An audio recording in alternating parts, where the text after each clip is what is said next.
जय हिंद। आप सभी को नमस्कार। इस बार चूकिएगा मत, मैं फिर से यही आपको याद दिलाता हूं, क्योंकि ये जो वैकेंसी आप ऑलमोस्ट समझो कि आपके लिए ये आखिरी वैकेंसी है और इस लेवल पे आपका नेक्स्ट वैकेंसी पता नहीं आपका कब बेसिकली आएगा। तो इस बार आपको चूकना नहीं। और मैं फिर से कहता हूं, जो हम आपको दे रहे हैं ये आपका डीप डाउन एनालिसिस है। ठीक है, साइंस में अगर आपको मैक्सिमम स्कोर करना है तो पढ़ना क्या है ये बहुत इंपॉर्टेंट है, कितना पढ़ना है ये भी बहुत इंपॉर्टेंट है। और वो कब पता चलेगा, तब आप PYQ देखोगे। तो इस वीडियो में हम बहुत ही डीप डाउन एनालिसिस किए। 7 अगस्त का आपका पेपर। मैं फिर से कहता हूं, ब्लाइंडली बोलते हैं ना, अंधे की तरीके से मत चलिएगा कि हाँ कोई टीचर ये पढ़ा रहा है तो पढ़ते जा रहे। सिलेक्शन से बहुत दूर हो जाओगे। PYQ के हिसाब से उसको आधार बनाओ, बेस बनाओ। ये चीजें हमने कर रखा है और मैं फिर से आपके सामने कहता हूं, मैं फिर जाऊंगा एग्जाम देने और फिर से रिजल्ट लेके आऊंगा, कोई इशू नहीं होगा। क्यों? क्योंकि मुझे पता है कि एग्जैक्टली आपको पढ़ना क्या है। इस बार भी रिजल्ट आएगा, फाइनल मेरिट भी बनेगा, देखिएगा कितने रिजल्ट जो हमारे ग्रुप से आपके होते हैं। मैं फिर से कहता हूं, इस बार ब्लाइंडली बोलते ना, अंधे की तरीके से मत दौड़ना, क्योंकि आप एक स्टूडेंट हो। ये मैं बार बार आपको समझाने की कोशिश करता हूं, आप एक टीचर नहीं हो कि आपको हर एक चीज पढ़ के रखना है और आपको पढ़ाना है। आपको वो पढ़ के रखना है कि एग्जाम में जब जाओ तो 75 क्वेश्चन एकदम सही करके आओ। और वो कब होगा? जब आपको ये पता होगा कि आखिर पढ़ना क्या है। इस वीडियो में उससे पहले नीचे लिंक है, मैं फिर से कह देता हूं, लिंक पे क्लिक करके आप स्टेटस के क्वेश्चन डेली फॉलो करो। मैं फिर से कहता हूं, इस लेवल का क्वेश्चन जो आपको स्टेटस में दिए जाने, पूरा का पूरा साइंस आपका कवर हो जाएगा। डिटेल एक्सप्लेनेशन हम खुद लिखते हैं, ठीक है। और आज जो बेसिकली पेपर है वो 7 अगस्त 2024 का डीप डाउन एनालिसिस हमने आपको किया, ठीक है। चलो, मुझे कोई बोलेगा केमिस्ट्री में क्या क्या पढ़ के जाओगे, तो केमिस्ट्री में सबसे मोस्ट इंपोर्टेंट क्या है? पीरियोडिक टेबल, कंफर्म है क्वेश्चन वहां से आएगा। Metal and non metal confirm है आपका। पादप जगत, बोटनी में सर क्या पढ़े, तो आपको पता होना चाहिए बोटनी में क्या। 2 टॉपिक तो आप कंफर्म लिख लो, अभी आएगा। एक आएगा पादप जगत का, हार्मोन से आएगा। एक आएगा आपका पादप जो टिश्यू है, जो आपका उत्तक है, उससे आएगा। कोलन कायमा, स्क्लेरन कायमा, सबसे आएगा। तो पता होना चाहिए कि आपको पढ़ना क्या है, क्योंकि एग्जाम से पहले आपको सब चीज रिवीजन करके जाना है। तो आज हम लोग 7 अगस्त का पेपर देखेंगे, एकदम डिटेल एनालिसिस।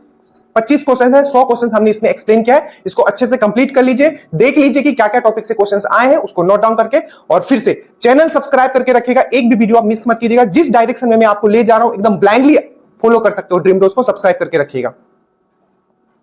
चलिए, तो क्वेश्चंस देखते हैं। और ये जो क्वेश्चंस हैं, मैं पहले भी आपको बता चुका हूं, अगर आपको नहीं पता है तो हर सेंटर पे आपके पेपर डिफरेंट थे, ठीक है।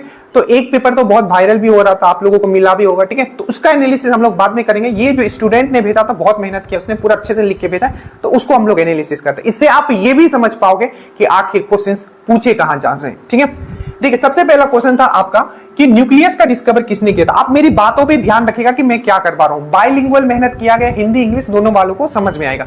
तो जो पहला क्वेश्चन और जो पहला टॉपिक जो सबसे इंपॉर्टेंट है, वही टॉपिक से 3-3 क्वेश्चंस पूछे गए हैं, वो है आपका साइटोलॉजी, ठीक है। आपका कोशिका विज्ञान। अच्छे से जाइए, PDF बना हुआ है, वीडियो भी हमने आपको दिया, वहीं से सब के सब क्वेश्चंस थे। ये थे आपका कि जो आपका जो न्यूक्लियस है, दैट मीन जो केंद्रक है, ठीक है, केंद्रक का खोज किसने किया था, तो आपको याद रखना है रॉबर्ट ब्राउन ने किया था। आपको समझ में आया कि बेसिकली जो सेल के बारे में पूछा रहा है, तो सेल का जितना भी कोशिकांग है, जैसे सबसे पहला क्वेश्चन आपको पूछा जाएगा कि सेल का डिस्कवर किसने किया था। पहला क्वेश्चन आप अपने दिमाग में शांतिपूर्वक सुनते चलिएगा, ठीक है, ताकि क्वेश्चन आपके दिमाग में रिवीजन हो। पहला क्वेश्चन आपको पूछा जाएगा कि सेल का, ठीक है, डिस्कवर किसने किया था। तो याद रखिएगा, सेल का जो डिस्कवर किया था वो किसने किया था? रॉबर्ट हुक ने किया था। किसने किया था? रॉबर्ट हुक ने किया था आपका सेल का डिस्कवर। अब जो ये रॉबर्ट हुक था, ठीक है, याद रखिएगा, इसने जो सेल का जो डिस्कवर किया था, मतलब कोशिका का जो डिस्कवर किया था, ठीक है, बेसिकली इसने किस चीज पे इसने अपना जो है ये एक्सपेरिमेंट किया था, ये भी क्वेश्चन आपका पूछा गया है। तो याद रखिएगा कॉर्क पे। अब ये कॉर्क क्या है? कॉर्क पे तो आपको याद रखा है, क्वेश्चन ये पूछा गया था, जो ये कॉर्क है, ठीक है, कॉर्क है बेसिकली जो, ठीक है, एक ट्री होता है, एक पेड़ होता है जिसको ओक का ट्री होता है। तो ओक का जो ट्री होता है, उसका जो छाल होता है, उससे निकाला जाता है आपका कॉर्क। तो आपको याद रखना है कि सेल का डिस्कवर किसने किया, तो आपको याद रखना है किसने किया, तो आपको याद रखना है रॉबर्ट हुक ने किया, ठीक है। दूसरा क्वेश्चन, ये इसने किस टाइप के सेल का डिस्कवर किया था, तो याद रखिएगा डेड सेल का, मृत्य सेल का डिस्कवर किया था। तो फिर यही क्वेश्चन आपको पूछा जाएगा कि तो फिर लिविंग सेल का, जीवित सेल का डिस्कवर किसने किया था, तो एंटन वैन ल्यूवेनहुक, एंटन वैन ल्यूवेनहुक, ठीक है, जिसको फादर ऑफ बैक्टीरियोलॉजी भी आप लोग पढ़ते होंगे, ठीक है। तो आपको याद रखना है कि लिविंग सेल का जो डिस्कवर किया था वो एंटन वैन ल्यूवेनहुक ने किया था, और आपका जो डेड सेल का जो डिस्कवर था, मृत आपका जो कोशिका का जो डिस्कवर था वो किसने किया था, तो आपका रॉबर्ट हुक ने किया था। और रॉबर्ट हुक ने कहां से एक्सपेरिमेंट किया था, तो कॉर्क से। और ये कॉर्क कहां से निकाला जाता है, ये क्वेश्चन पूछा गया था, तो ओक ट्री का छाल से निकाला जाता है। ये चीज आपको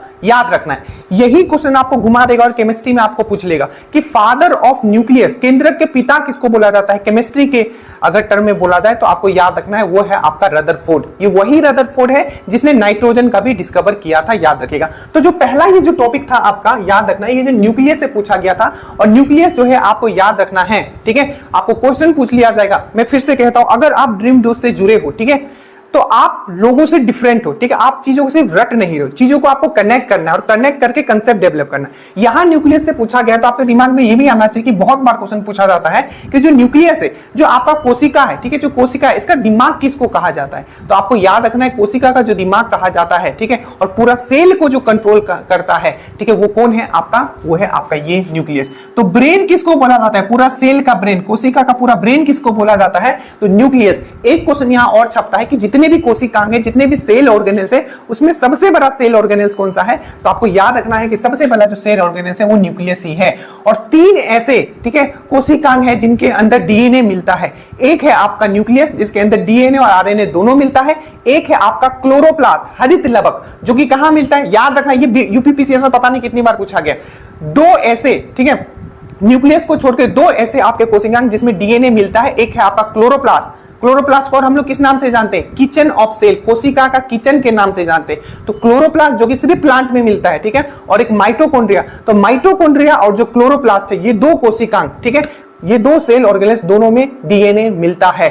और आपको याद रखना है जो न्यूक्लियस है इसमें डीएनए और आरएनए भी मिलता है, डीएनए आरएनए दोनों मिलता है। और न्यूक्लियस याद रखिएगा, इसका डिस्कवर किसने किया, तो रॉबर्ट ब्राउन ने किया है। न्यूक्लियस को ब्रेन ऑफ द सेल बोला जाता है, और न्यूक्लियस जो है आपको याद रखना है सबसे बड़ा कोशिकांग है। इससे आपने क्या समझा कि आपको जो साइटोलॉजी है उसको पढ़ के जाना है। पढ़ के कहां से, ड्रीम डोज का वीडियो पीडीएफ से करके जाना है आपका। जो कल सब क्वेश्चंस करके आए, 25 क्वेश्चन है ना, इसमें 1 ही 2 क्वेश्चन ऐसा होगा जो नहीं करके कोई आया होगा, ठीक है। और ऐसा नहीं है कि हमने पूरा महाभारत पढ़ाया, हम हमेशा बिलीव करते हैं चीजों को कंसाइज वे में कंसेप्ट के साथ पढ़ाने के लिए, ठीक है।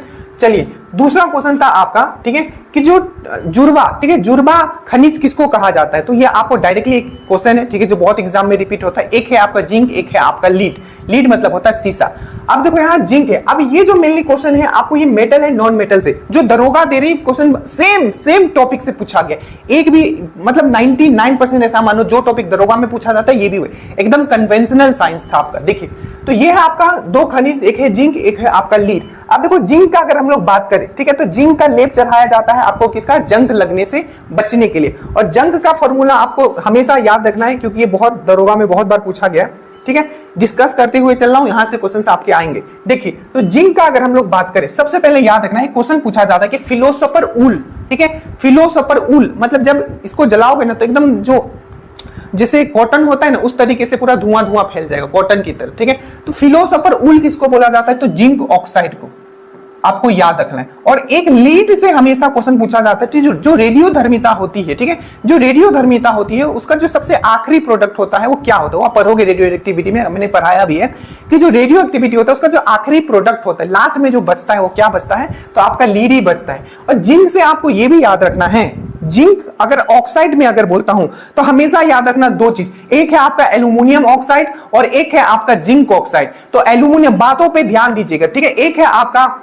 एल्यूमिनियम ऑक्साइड Al2O3, ठीक है, और एक है आपका जिंक ऑक्साइड, ठीक है। तो एल्यूमिनियम ऑक्साइड और जो जिंक ऑक्साइड होता है ये एम्फोटेरिक ऑक्साइड है। एम्फोटेरिक ऑक्साइड क्या होता है, जो आपका एसिडिक नेचर मतलब क्षारीय नेचर भी, अम्लीय नेचर भी शो करेगा और आपका क्षारीय नेचर भी शो करेगा। तो एम्फोटेरिक ऑक्साइड क्या होता है, ऐसे ऑक्साइड जो आपका एसिडिक नेचर भी शो करता है और बेसिक नेचर भी शो करता है। बट जनरली आपको याद रखना है जो भी मेटल ऑक्साइड होते हैं, जो भी धातु के ऑक्साइड होते हैं, वो हमेशा बेसिक नेचर शो करते हैं। बट एम्फोटेरिक ऑक्साइड ऐसे होते हैं जो एसिडिक और बेसिक दोनों शो करते हैं। तो ये चीज भी आपको समझ में आ गया होगा। और जिंक ऑक्साइड को हम लोग क्या बोलते हैं, फिलोसोफर ऊल बोलते हैं। जिंक से याद रखिएगा कॉपर प्लस जिंक को अगर हम लोग मिलाते हैं तो इससे क्या बनता है, पीतल बनता है, दैट मींस ब्रास बनता है। आपको याद रखना है ये चीज, ठीक है। तो ये कुछ बेसिक है, इसको मतलब ये क्वेश्चन कहां से आपको पूछा गया है, मेटल एंड नॉन मेटल से, और ये हमेशा दरोगा के लिए बहुत ही इंपॉर्टेंट है, ठीक है। ये चीज याद रखिएगा। जैसे कि यहाँ जिंक है ना, तो जिंक का परत चढ़ाते हैं किसके लिए, आपका जंग से बचाने के लिए। तो जंग का फॉर्मूला पूछा गया था, तो आपको याद रखना है Fe2O3.XH2O। अच्छे से याद रखना, ये बहुत इंपॉर्टेंट है, Fe2O3.XH2O। ठीक है, आपको ये चीज याद रखना है। उसके बाद नेक्स्ट क्वेश्चन है डीएनए। ये सब क्वेश्चंस बहुत ही बेसिक क्वेश्चंस है, ठीक है, बट जो लोग पढ़े हैं बिहार पुलिस लेवल के लिए यही क्वेश्चन होना चाहिए। ठीक है, अब उनको तो ऐसा तो है नहीं कि उनको जाके ऑपरेशन करना है, तो बेसिक क्वेश्चंस ऐसे ही क्वेश्चंस आने चाहिए, 10 से 15% हार्ड भी क्वेश्चंस आने चाहिए। ठीक है, अब देखो डीएनए का बात किया मैंने, डीएनए से क्या क्या आपको करवाया। सबसे पहले मैंने आपको जो बताया ऊपर वाला, सबसे पहले डीएनए का फुल फॉर्म आपको याद रखना है, डीऑक्सीराइबोन्यूक्लिक एसिड। डीऑक्सीराइबोन्यूक्लिक एसिड मैंने आपको एक चीज करवाया जो हमेशा डीएनए में पूछा जाता है कि इसमें कौन सा शुगर होता है, तो पेंटोज शुगर होता है। कौन सा शुगर होता है? पेंटोज शुगर होता है, पेंटोज शुगर याद रखना। ठीक है, और मैंने आपको एक चीज करवाया था जो फेवरेट है एकदम फेवरेट समझो, मतलब डीएनए का फेवरेट क्वेश्चन दो तो है। एक तो ये पूछ लिया जाता है कि डीएनए का डिस्कवर किसने किया, तो आपको बोलना है डीएनए का डिस्कवर किसने किया, तो आपको फ्रेडरिक मिस्टर ने किया। फ्रेडरिक मिस्टर ने किया, ये लिखा हुआ है। ठीक है, फ्रेडरिक मिस्टर। और डीएनए का डबल हेलिक्स मॉडल, डीएनए का डबल हेलिक्स मॉडल किसने किया, तो वाटसन एंड क्रिक ने किया। और आरएनए का डिस्कवर किसने किया, जो उसका हेलिक्स मॉडल होता है, तो वाटसन एंड आर्थर ने किया। याद रखना, फिर से यही क्वेश्चन पूछा जाएगा कि डीएनए का हेलिक्स मॉडल किसने किया, तो आपको याद रखना है किसने किया, तो आपका वाटसन एंड क्रिक ने किया। किसने किया? आपका वाटसन एंड क्रिक ने किया। वही आरएनए का हेलिक्स मॉडल किसने किया, तो आपको याद रखना आरएनए वाला जो मॉडल है वो किसने किया, वाटसन एंड आर्थर। तो वाटसन रहेगा, यहां आपका आर्थर आ जाएगा। ठीक है, और बोलेगा कि डीएनए का डिस्कवर किसने किया, तो आपको याद रखना है फ्रेडरिक मिस्टर ने किया। डीएनए का फुल फॉर्म क्या है? Deoxyribonucleic acid. डीएनए में कौन सा शुगर होता है, तो डीएनए में पेंटोज शुगर होता है। डीएनए में अब एक जो सबसे फेवरेट क्वेश्चन पूछा जाता है कि डीएनए में, ठीक है, जो नाइट्रोजेनियस आपका जो क्षार होता है, नाइट्रोजेनियस बेस होता है, वो कौन सा होता है। तो मैंने आपको करवाया था कि ATCG याद रखना। तो एडेनिन, थाइमिन, एडेनिन होता है, थाइमिन होता है, साइटोसिन होता है और ग्यूनाइन होता है। फिर से बोलो, एडेनिन होता है, कौन सा आपका नाइट्रोजेनियस बेस होता है, क्षार होता है डीएनए में, तो आपका एडेनिन, थाइमिन, साइटोसिन और आपका ग्यूनाइन। ठीक है, तो ATCG, तो एडेनिन, थाइमिन, साइटोसिन और ग्यूनाइन। और याद रखिएगा आरएनए में क्या होता है, यही रहता है, बस थाइमिन की जगह क्या आ जाता है, यूरासिल आ जाता है, यूरासिल आ जाता है। याद रखना ये सब। ठीक है, समझ में आया? ये सब ऐसे आपको लिखा हुआ है नोट्स में। उसके बाद है आपका ये सब हो गया।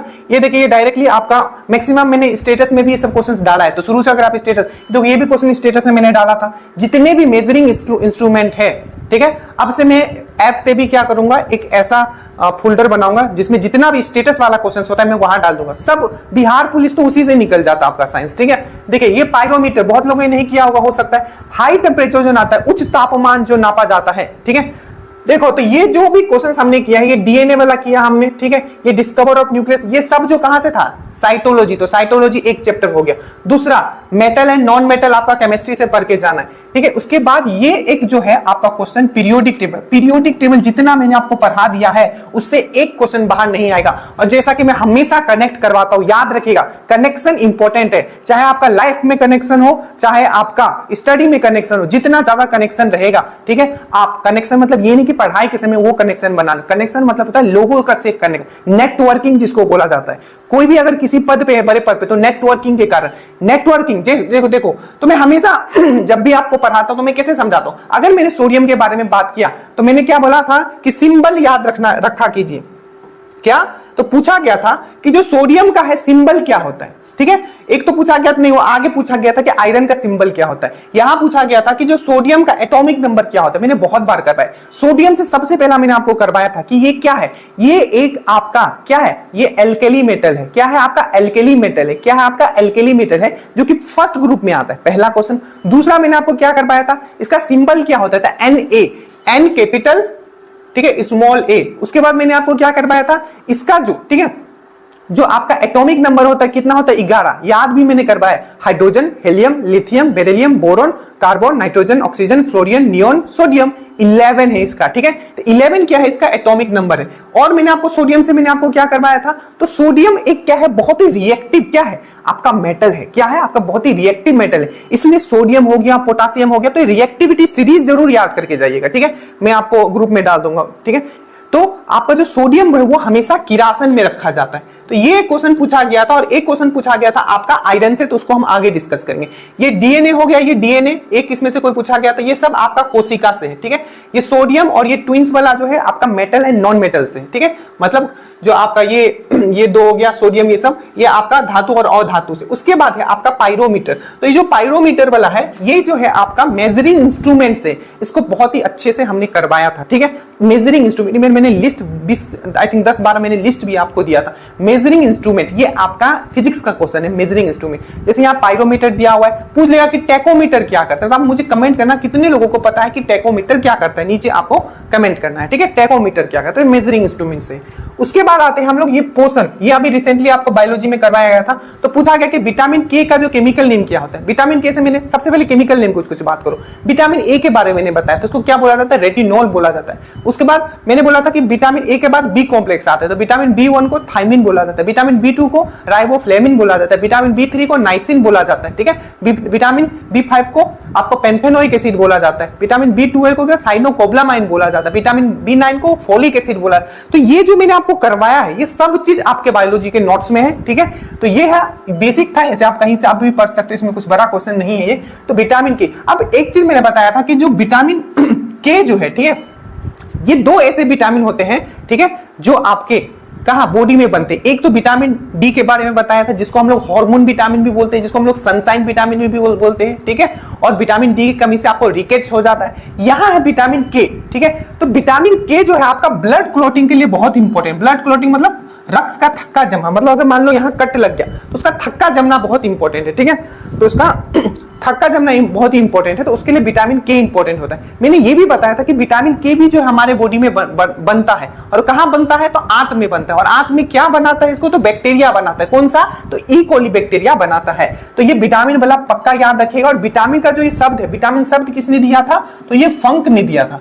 तो बेसिकली ये वाला जो क्वेश्चन था, ये आपका पोषण से है, मतलब न्यूट्रिशन से, जो आपको पीडीएफ में बहुत ही अच्छे से दिया हुआ है, ठीक है, जाके देख लेना।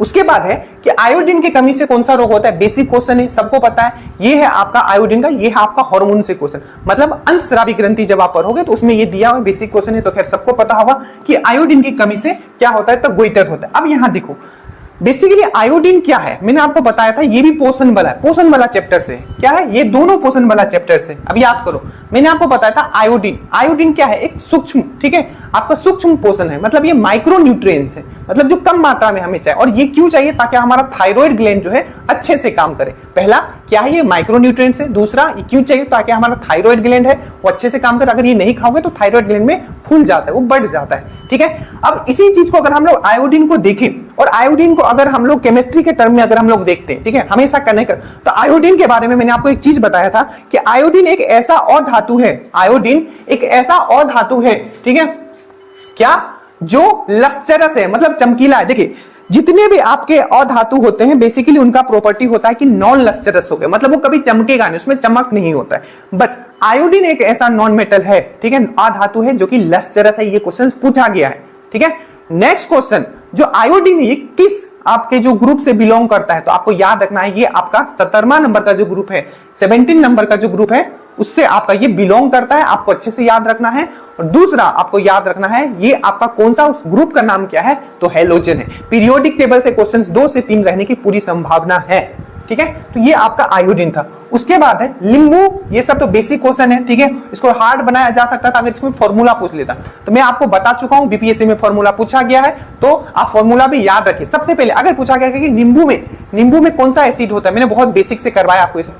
तो नींबू जो है, ठीक है, खट्टा, तो जितना भी खट्टा फल है, ठीक है, उसमें क्या है आपका, याद रखिएगा, उसमें है आपका साइट्रिक एसिड। क्या है उसमें, साइट्रिक एसिड। अब बट याद रखना, क्वेश्चन ट्विस्ट करेगा, पूछेगा कि इमली में कौन सा होता है, तो आपका टार्टरिक एसिड, ठीक है, इमली में कौन सा होता है, तो आपका टार्टरिक एसिड होता है। ये चीज आपको याद रखना है। अब चलिए फिर से एक बार हम लोग रिवीजन करते हैं। पहले है लींबू, लींबू में कितना पीएच होता है, पोटेंशियल ऑफ हाइड्रोजन, जल्दी से बताओ। तो मैंने क्या बताया, 2-4 गोल नींबू दे दो, तो 2-4 गो 2.4। एग्जाम पॉइंट ऑफ व्यू से बता रहा हूं कि पीएच अगर आपको पूछेगा, पीएच अच्छे से पढ़ के जाना, इसका भी ट्रिक करवाया हुआ है। जैसे कि आपका जो आंत में जो गैस्ट्रिक जूस होता है उसका पीएच कितना होता है, तो 2 से 2.5 होता है। ईएसआई का क्वेश्चन है। जो आपका ये लींबू है इसका पीएच कितना होता है, तो आपको याद रखना है, जो ये 2.4 होता है। विनेगर जिसको हम लोग बोलते हैं एसिटिक एसिड, विनेगर जिसको हम लोग बोलते हैं एसिटिक एसिड, फॉर्मूला बोलो जल्दी, विनेगर एसिटिक एसिड, ये फॉर्मूला पूछा जाएगा। तो विनेगर जिसको हम लोग बोलते हैं विनेगर जिसको हम लोग बोलते हैं सिरका, CH3COOH,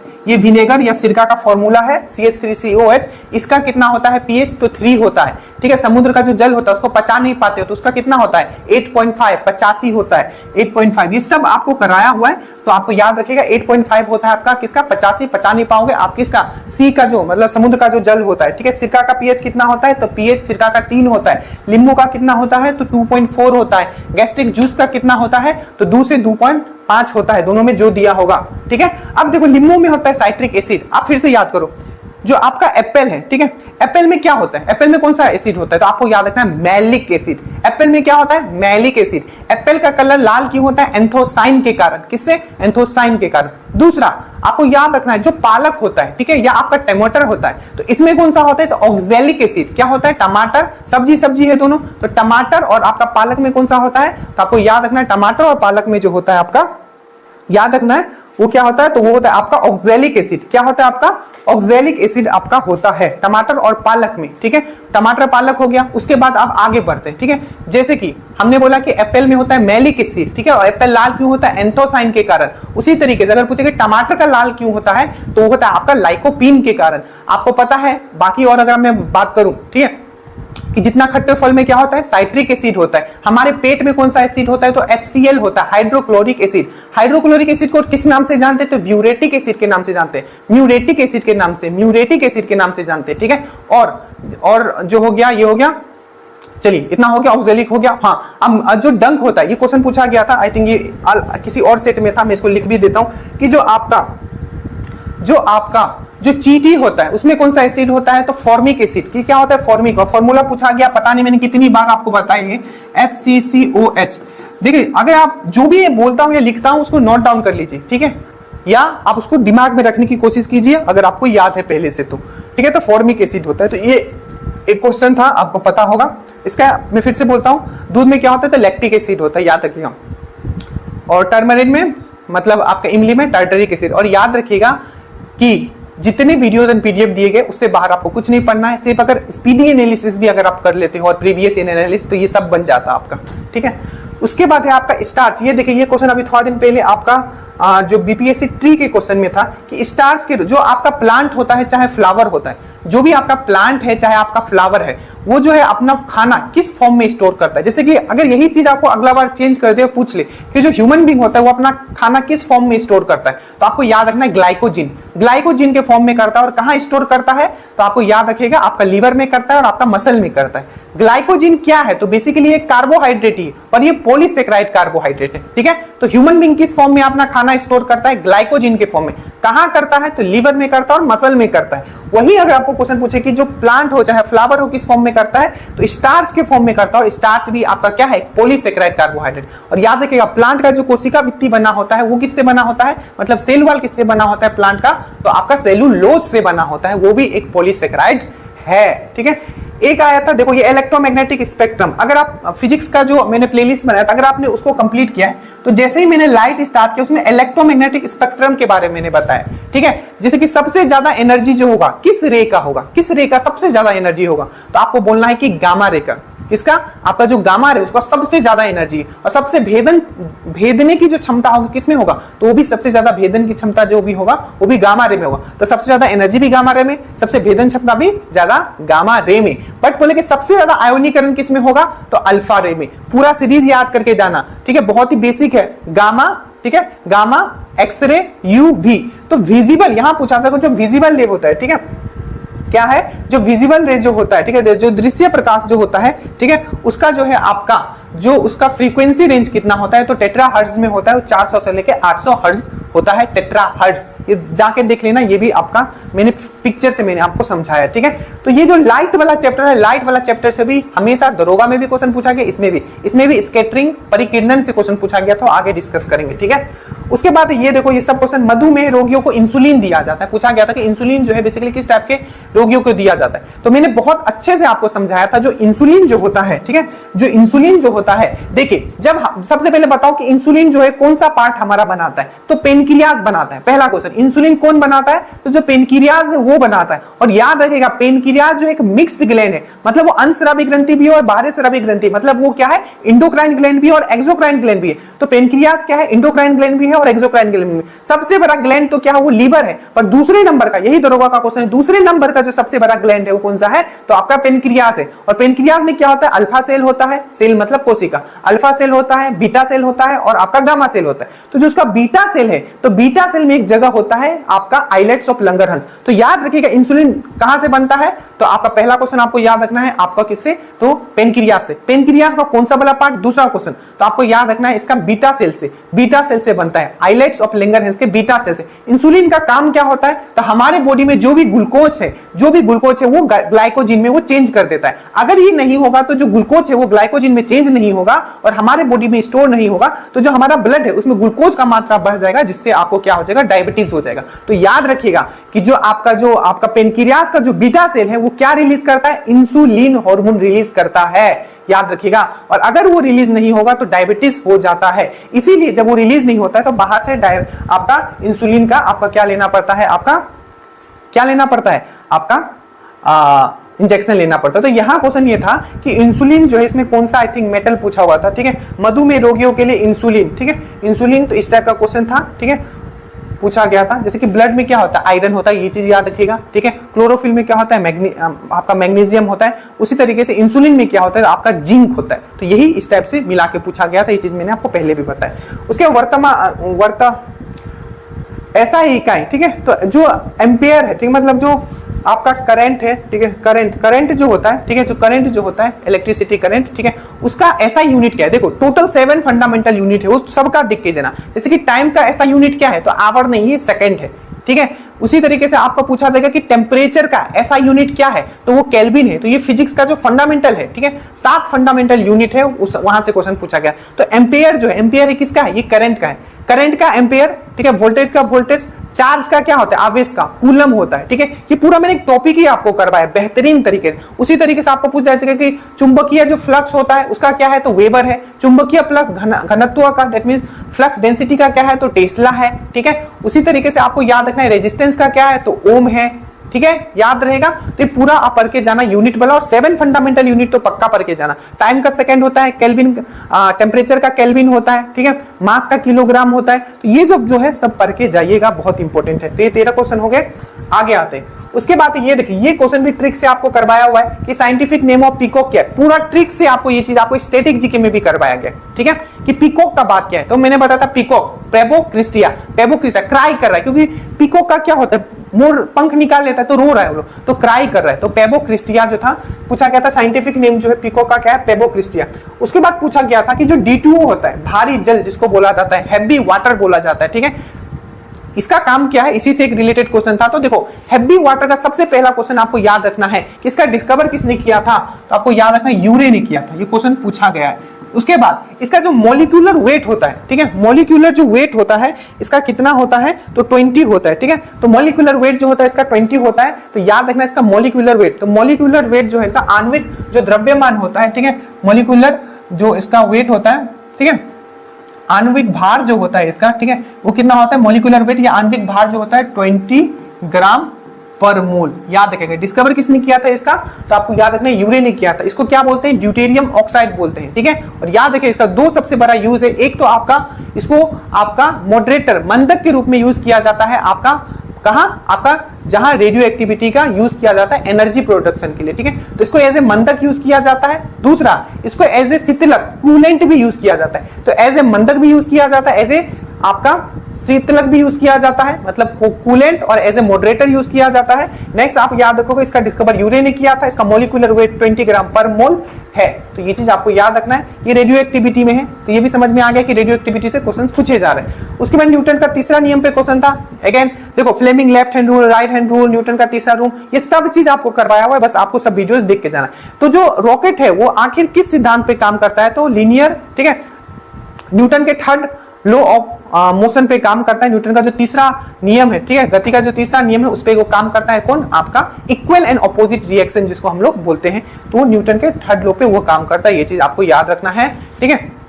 और law of conservation of linear momentum पे भी ये काम करता है। तो दो आपको याद रखना है कि law of linear momentum, law of linear मतलब कंजर्वेशन ऑफ लीनियर मोमेंटम पे काम करता है, ठीक है, ये सब समझा चुका हूं। और दूसरा आपको याद रखना है कि ये न्यूटन के तीसरे नियम पे काम करता है, ठीक है। एक फ्लेमिंग राइट हैंड रूल और फ्लेमिंग लेफ्ट हैंड रूल से भी एक क्वेश्चन पूछा गया था, तो मैंने बहुत अच्छे से बताया कि फ्लेमिंग राइट हैंड रूल मैंने क्या बताया था, फ्लेमिंग राइट हैंड रूल जो है आपका जनरेटर के लिए, फ्लेमिंग लेफ्ट हैंड रूल जो है ये मोटर के लिए। फ्लेमिंग राइट हैंड रूल में हम मेनली जो हमारा फोकस होता है वो करंट पे होता है, क्योंकि करंट ही तो हम लोग निकालते हैं जनरेटर से। जिसे मैंने बताया था ये 3 उंगली रखेगा, अल्टरनेट रखेगा, हर एक उंगली जो है एक दूसरे के ऊपर 90 डिग्री का कोण बनाता है, आपको मैंने बताया था परपेंडिकुलर, जिसके बी वाला जो ये मिडिल वाला जो है ये करंट का डायरेक्शन बनाता है, ये वाला जो है मैग्नेटिक फील्ड का डायरेक्शन बनाता है, और ये जो है आपका थंब वाला ये आपका फोर्स का डायरेक्शन बताता है कि किस डायरेक्शन में घूम रहा है। तो ये पढ़ना है, पढ़ाया हुआ है।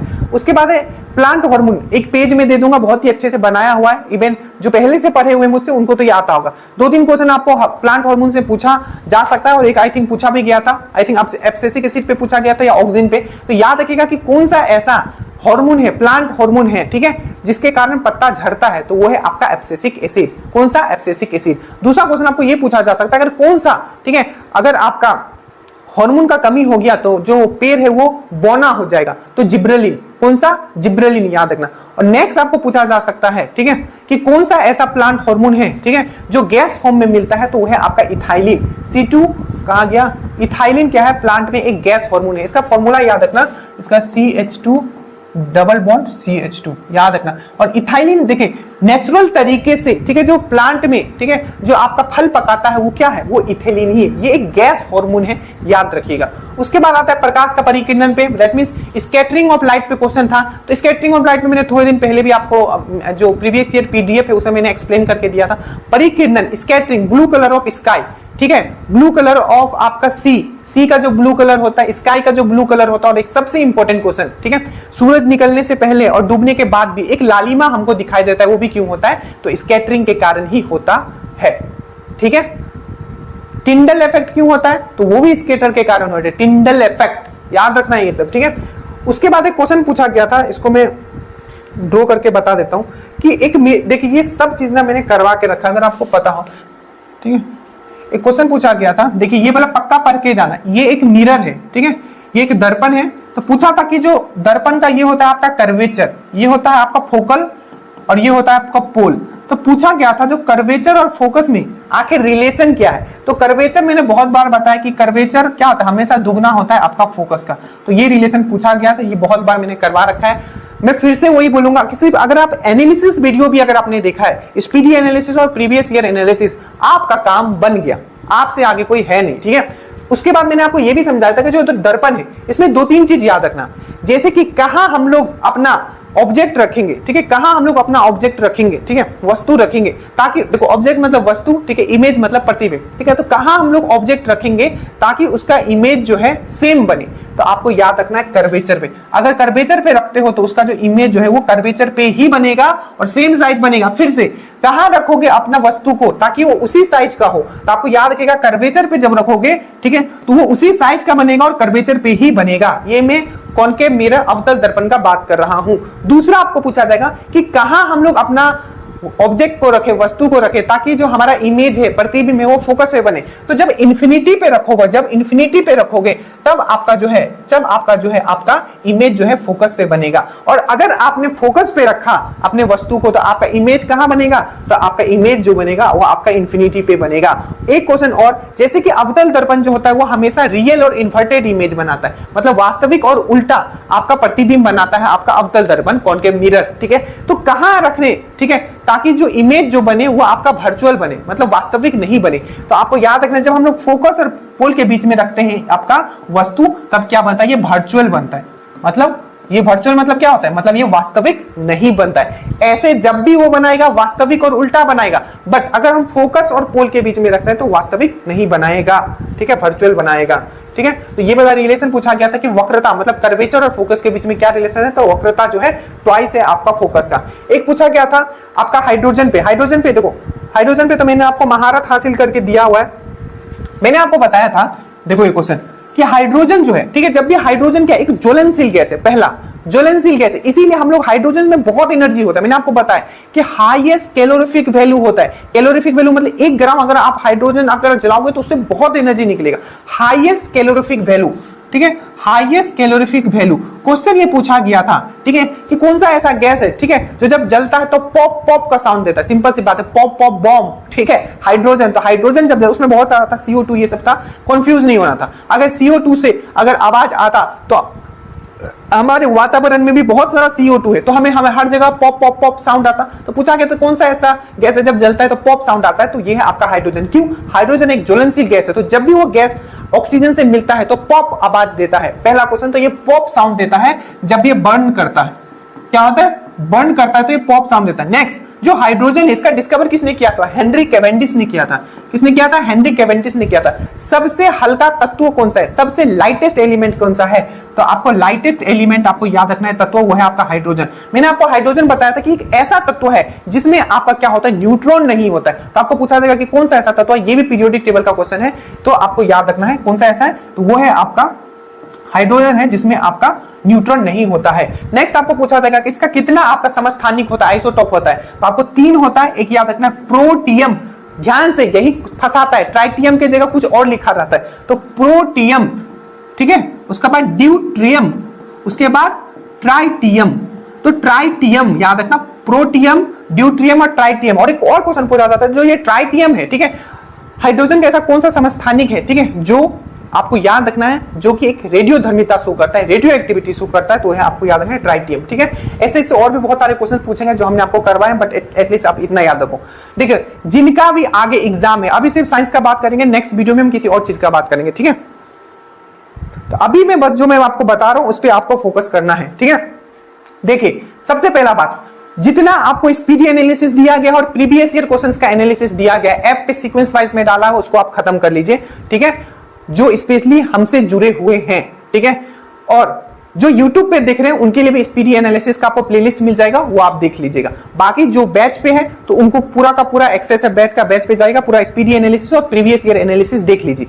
सबसे पहले तो इतना ही कीजिए, उसके बाद जो भी आपको PDF दिया गया है, वीडियो दिया गया है सब्जेक्ट वाइज, ड्रीम डोज का वीडियो PDF छोड़ के कुछ नहीं पढ़ना है साइंस में, मैं फिर से बता रहा हूं, इससे बाहर कुछ नहीं जाएगा, ठीक है। अभी उसके बाद है, देखो, परमाणु जो पूछा गया था, लोहा जो होता है, लोहा का आपका जो सिंबल होता है वो क्या होता है? तो देखिए, लोहा का जो सिंबल होता है वो क्या होता है आपका? लोहा का जो सिंबल होता है वो होता है आपका, लोहा का जो सिंबल होता है वो क्या होता है आपका? तो लोहा का जो सिंबल होता है वो होता है आपका Fe। क्या होता है? Fe। इसका एटॉमिक नंबर कितना है? तो 26। यही मैं अगर आपको पूछूं, ठीक है, कि जो गोल्ड होता है, जो सोना होता है, उसका क्या होता है सिंबल? तो Au। इसका एटॉमिक नंबर कितना होता है? 79। यही अगर मैं पूछूं, जो आपका पारा होता है, पारा, पारा याद रखिएगा, पारा का जो आपका, ठीक है, आयस्क होता है उसको क्या बोलते हैं? सीनाबार, सीनाबार, सीनाबार, ठीक है। और पारा जो होता है क्या बनाता है आपका? पारा जो क्या बनाता है? एमलगम बनाता है। तो पूछा जाएगा कि एमलगम कौन बनाता है? तो पारा बनाता है। एमलगम कौन बनाता है? तो पारा बनाता है। एमलगम कौन बनाता है? तो पारा बनाता है। तो यहां होगा Hg। तो पारा का जो सिंबल है वो Hg है। इसका एटॉमिक नंबर कितना होता है? 80, ठीक है, याद रखना, Hg पारा का, पारा मतलब मरकरी। और गोल्ड का सिंबल क्या होता है? Au। इसका एटॉमिक नंबर 79। आप बोलते जाना, मैं देखता हूं कितने लोगों को याद है। उसके बाद अगर मैं पूछूं कि आपका जो ये हो गया, ये हो गया, ये हो गया, ठीक है, आपका जो सिल्वर होता है उसका सिंबल क्या होता है? तो सिल्वर का Ag होता है। और इसका एटॉमिक नंबर कितना होता है? 47 होता है। उसी प्रकार से आपको पूछे कि थोरियम, थोरियम का क्या होता है? तो Th होता है। एटॉमिक नंबर कितना होता है इसका? 90 होता है। उसी तरीके से आपको पूछे कि यूरेनियम, यूरेनियम का Ur, ठीक है, तो यूरेनियम का एटॉमिक नंबर कितना होता है? तो 92 होता है, ठीक है, यूरेनियम का 92 होता है। इसके बाद एक बहुत इंपॉर्टेंट है जो कि W से डिनोट किया जाता है, ठीक है, जो कि W से डिनोट किया जाता है, वो है आपका क्या? तो वो है आपका यूरेनियम, थोरियम TH, यूरेनियम में सिर्फ U होता है, याद रखिएगा, गलत मत कीजिएगा। यूरेनियम में सिर्फ U, थोरियम में TH, ठीक है, ये इंटरनेशनली एक्सेप्टेड है, आप नहीं बना सकते हो, ठीक है। तो ये हो गया। उसके बाद है W। W से क्या डिनोट किया जाता है? तो याद रखिएगा, टंगस्टन, जिसका हमारा जो बल्ब है, बल्ब जो का जो फिलामेंट होता है वो बना होता है। देखिए, एक चीज हमेशा याद रखिएगा, जो बल्ब का जो तार होता है उसको हम लोग फिलामेंट बोलते हैं, फिलामेंट, फिल। बट जो आपका हीटर का जो वायर होता है उसको एलिमेंट बोलते हैं। हीटर का वायर जो होता है उसको एलिमेंट बोलते हैं, जो कि निक्रोम से बना होता है, ठीक है, मिक्सचर है निकल आयरन क्रोमियम का। और जो आपका जो बल्ब का जो वायर होता है उसको हम लोग फिलामेंट बोलते हैं। तो जो उसका है उसको हम लोग एलिमेंट बोलते हैं। क्वेश्चन पूछा गया कि जो हीटर का वायर होता है उसको हम लोग एलिमेंट बोलते हैं, और जो आपका जो बल्ब का वायर है उसको हम लोग क्या बोलते हैं, हम लोग फिलामेंट बोलते हैं। और वो वाला बल्ब किसने डिस्कवर किया था, पहले वाला जो पीला वाला आता था, तो आपका थॉमस एल्वा एडिसन ने किया था, याद रखिएगा। और उसमें होता है टंगस्टन का जो आपका फिलामेंट होता है, और उसका जो सिंबल होता है W होता है, और इसका एटॉमिक नंबर 74 होता है, ठीक है। ऐसे बहुत सारे आपको जितने भी इंपॉर्टेंट हैं, एटलीस्ट आप पहला ग्रुप, दूसरा ग्रुप, हेलोजन, और आपका जो जितने भी इंपॉर्टेंट मेटल है, और प्लस आपका जो नोबल गैस है उसका सबका याद करके रहिएगा, ठीक है। ये हो गया लोहे का। उसके बाद यांत्रिक शक्ति। देखिए एक क्वेश्चन पूछा गया था कि जो देखो इन्होंने क्या किया है, एकदम कन्वेंशनल ही पूछा है, बट टच हर जगह किया है। जैसे कि हमने जो पढ़ा दिया आप वो मैं ये बार बार क्यों बोल रहा हूं पता है, क्योंकि मैंने चीजें कर रखी है, इसीलिए मैंने देखा है कि मैंने क्या लिखा है नोट्स में और क्या क्वेश्चन आ रहा है, ठीक है। ऐसा नहीं है कि मुझे सिर्फ आके बोल देना है, ठीक है। अगर आपने पीडीएफ देखा है, ठीक है, आपका कौन सा पीडीएफ आपको अगर मेरे सामने लगा हुआ भी है शॉर्ट नोट्स में बोटनी का, तो उसमें मैंने आपको एक करवाया था क्वेश्चन, आपको बहुत अच्छे से याद हो कि जो प्लांट होता है उसमें जो लचीलापन होता है, या उसमें जो मैकेनिकल यांत्रिक सपोर्ट जो दिया जाता है, जैसे कि देखो कोई पेड़ क्या होता है एकदम हवा में ऐसे झुक जाता है पर टूटता नहीं है, फिर से वापस आ जाता है। तो आखिर ये किस कोशिका, ठीक है, किस उत्तक के कारण होता है। तो हमने आपको करवाया था, जो आपको दो चीज करवाया, देखो जहां से श्योर क्वेश्चन आएगा, इवन यूट्यूब पे भी वो पढ़ा हुआ है। एक चीज मैंने आपको बताया था कि जो प्लांट का जो पादप जगत है उसका वर्गीकरण जरूर देख लीजिएगा। तो उससे क्वेश्चन पूछा गया था कि पादप जगत का, ठीक है, एम्फीबियन किसको बोला जाता है, उभयचर किसको बोला जाता है। तो मैंने आपको बहुत ही अच्छे से कराया था कि थैलोफाइटा, ब्रोयोफाइटा और टेरिडोफाइटा, ये तीनों मैंने अच्छे से करवाया था, जिसमें मैंने आपको बताया था कि जो ब्रोयोफाइटा है इसको क्या कहा जाता है, तो प्लांट जगत का उभयचर कहा जाता है। तो अच्छे से देख लेना, जैसे कि थैलोफाइटा, एल्गी, फंगी, ये सब किसमें आता है, तो थैलोफाइटा का पूरा अच्छा से पढ़ के जाना, ठीक है। उसी तरीके से यहां पूछा गया था कि कौन सा ऐसा उत्तक है, ठीक है, परमानेंट, ठीक है, टिश्यू है, सिंपल परमानेंट टिश्यू, कौन सा ऐसा उत्तक है, ठीक है। इसको मोर प्रिसाइजली अगर बोले, ठीक है, तो सिंपल परमानेंट टिश्यू, कौन सा ऐसा सिंपल परमानेंट टिश्यू है, टिश्यू मतलब कोशिका, ठीक है, जो मैकेनिकल सपोर्ट, यांत्रिक सपोर्ट प्रोवाइड करती है आपका प्लांट को, तो वो है आपका कोलेनकाइमा। क्या है, कोलेनकाइमा, वही पूछा गया था, यांत्रिक शक्ति, यांत्रिक जो सपोर्ट होता है वो कोलेनकाइमा। वही चीज मैंने आपको स्क्लेरेनकाइमा के बारे में बताया था, जो कठोरता प्रदान किया जाता है आपका प्लांट को, वो कौन से उत्तक के द्वारा किया जाता है, तो वो है आपका स्क्लेरेनकाइमा। बहुत अच्छे से हर चीज कराया हुआ है। मैं फिर से कहूंगा, जितना ड्रीम डोज आपको दे दिया गया है उससे बाहर आपको कुछ नहीं आ रहा है। ज्योग्राफी का आपको जितना सीरीज है यूट्यूब पे भी अवेलेबल है, इसके नीचे में उसका ये भी दे दूंगा प्लेलिस्ट, उतना बस पढ़ के जाओ, उससे ज्यादा आपको कुछ नहीं पढ़ना है। बाकी जो भी सब्जेक्ट है उसका एनालिसिस करेंगे, बट साइंस का एक दो एनालिसिस हम लोग और करेंगे। प्लीज बताइएगा आपको कैसा लगा, और जो ड्रीम डोज का जो ये मेहनत है अगर आपको पसंद आ रहा है, और अगर आपको बिहार पुलिस में फाइनली सिलेक्शन लेना है, इतना जितना दिन बचा हुआ है, तो प्लीज इसकी स्ट्रेटेजी फॉलो कीजिएगा। जो भी ड्रीम डोज बता रहे हो, जो भी वीडियोस आ रहा है, सब्सक्राइब करके रखिए। जय हिंद।